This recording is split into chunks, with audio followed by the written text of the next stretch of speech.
और बाद में जो 188 का केस लगा वो नीलेश सर ने ही उड़ा दिया, और वो गलत है बोल के पूरा महाराष्ट्र में 20,000 केस उड़ गए उसके बाद, लॉकडाउन में जितना लगा था 188 का।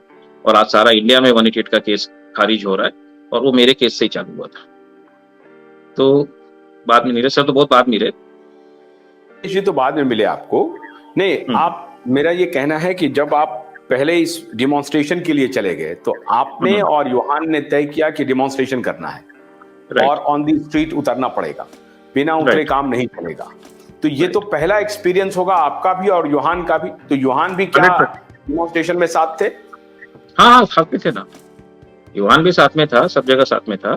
बट क्या है, जब भी हम फर्स्ट टाइम योहान को मिले तो वीडियो तो देखा था एक उनका, लेकिन वो इतना यंग है और इतना यंग में इतना नॉलेज है, तो बहुत सरप्राइज हो गया था। तो एक हिसाब से शील्ड किया था, जैसा अभी भी आप देखोगे तो अवेकन इंडिया मूवमेंट से अंबर कोयरी के नाम पे सब जाता है, तो उनको एक तरफ से शील्ड किया था हमने। और जब भी पुलिस ज्यादा हो गया तो उसको पर्सनली मैं भगा दिया था बाइक में बिठा के, कि भाई तू निकल। तो उसके हिसाब से तो बाद में पुलिस स्टेशन में भी जो लड़के लोग थे उन्होंने भी अंबर कोयरी का ही नाम लिया, तो मेरा ही नंबर लेके वहां से पुलिस ने मेरे को फोन करके बुलाया। तो अच्छा ही हो गया मैं गया, योहान नहीं गया तो अच्छा ही हो गया। आपके मन में योहान को लेकर के क्या बात हुई?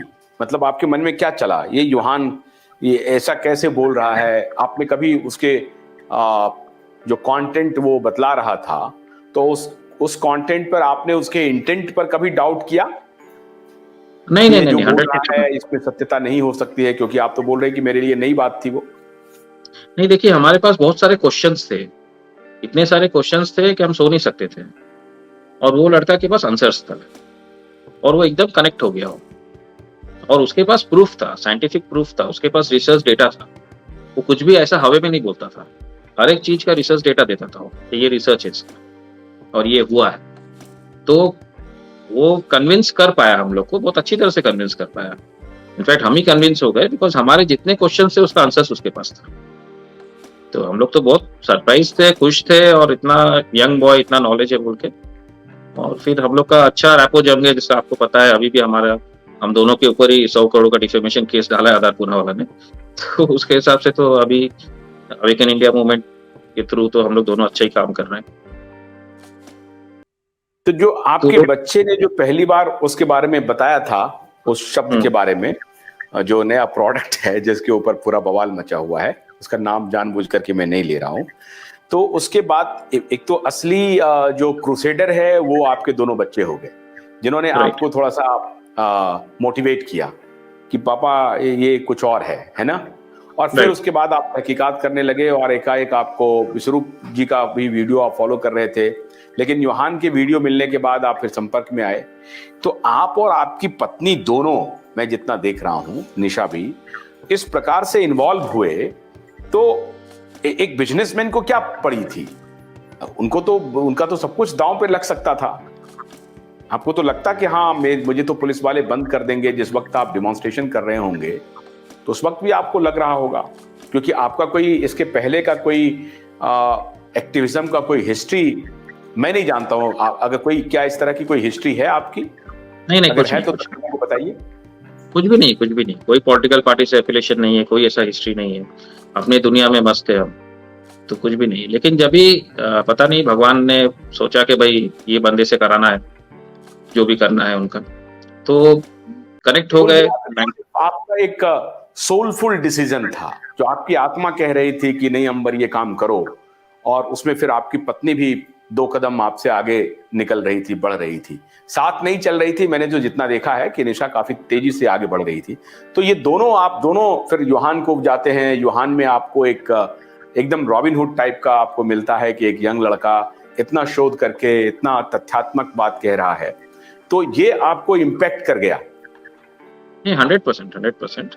और क्या है, हम लोग सो नहीं पाते थे रात को। देखिए अब सुनिए, जब भी 100% लॉकडाउन था, हम छुप छुप के जा रहे थे स्लम्स में बताने के लिए लोगों को, और ऐसे नहीं थे कि लोग भी सब डरे थे, लोग मेरा नैरेटिव सुनने को भी आता था। 2-3 जगह ऐसे हुआ कि हॉस्पिटल्स के लोग गए, डॉक्टर्स बोल के गए मिलो मत, मास्क पहनो, अलग रहो, और उसके 2 घंटे बाद मैं वही जगह पे आके दूसरा लेक्चर दे रहा हूँ। तो मतलब अंदर से ऐसा हुआ कि ये बहुत ही इलीगल काम हो रहा है, कुछ गड़बड़ी हो रहा है, और ऑफकोर्स एक क्वेश्चन का आंसर मैं कभी पहले नहीं दे पाता था कि बहुत जन मेरे को पूछते थे कि साहब अगर आप जो बोल रहे हो सच है तो 200 कंट्री कैसे बने, 200 कंट्रीज का प्रीमियर, प्राइम मिनिस्टर, प्रेसिडेंट सबने एक ही डिसीजन कैसे लिया, तो क्या वो सब गलत है और आप राइट हो? तो ऑफकोर्स जब यूहान मिला तो सब आंसर्स मिल गए, लेकिन पहले वो क्वेश्चन का एक आंसर देना मुश्किल था। लेकिन मैं वही बोलता था कि भाई देखो मैं जानता हूँ ये, और ये कुछ लाइट लीजिए, आपको कोई प्रॉब्लम नहीं होएगा। तो उसके हिसाब से लोगों ने फॉलो भी किया और सब ठीक भी रहे। अभी जो बिल्डिंग में मैं रहता हूँ, मैं वो बिल्डिंग का सेक्रेटरी भी हूँ। 3 टावर है बड़े बड़े, बड़ा क्लब हाउस है, 200 फ्लैट्स है और लग्जरी अपार्टमेंट्स है। वहां पे मैंने सब कुछ ओपन रखा। तभी के टाइम में आप जानते हो कि मेड्स एंट्री नहीं, ड्राइवर एंट्री नहीं, लिफ्ट भी सब सेक्रेटरीज बंद कर देते थे, कहीं बाहर जाने का परमिशन नहीं, खाना पीना बाहर से आ रहा है, ऐसे हंगामा था। मेरे दोनों वेव में 8 ही केस आए मेरे बिल्डिंग में, करीब 1500 मेंबर्स रहते हैं। और हमने वहां पर सब कुछ चालू रखा। वहां पर सब लोग सनलाइट में जाओ, स्विमिंग करो, जिम करो, गार्डन में घूमो, सब कुछ चालू रखा। और जिन लोगों को मालूम पड़ा ये, तो वो बोल रहे थे कि भाई हमारे बिल्डिंग में तो कोरोना बॉम्ब फटने वाला है। तो कोरोना बॉम्ब हमारे पास तो नहीं फटा, लेकिन जितने बिल्डिंग में रेस्ट्रिक्शन किया सब जगह फट गया। तो हमारा बिल्डिंग में से एक भी कोविड डेथ नहीं था, एक भी कोविड सीरियस इश्यू नहीं था। और जिसको भी हुआ 8 जन को, मैं खुद घर जाके डॉक्टर BRC का 3 स्टेप फ्लूराइड से उनको ठीक किया।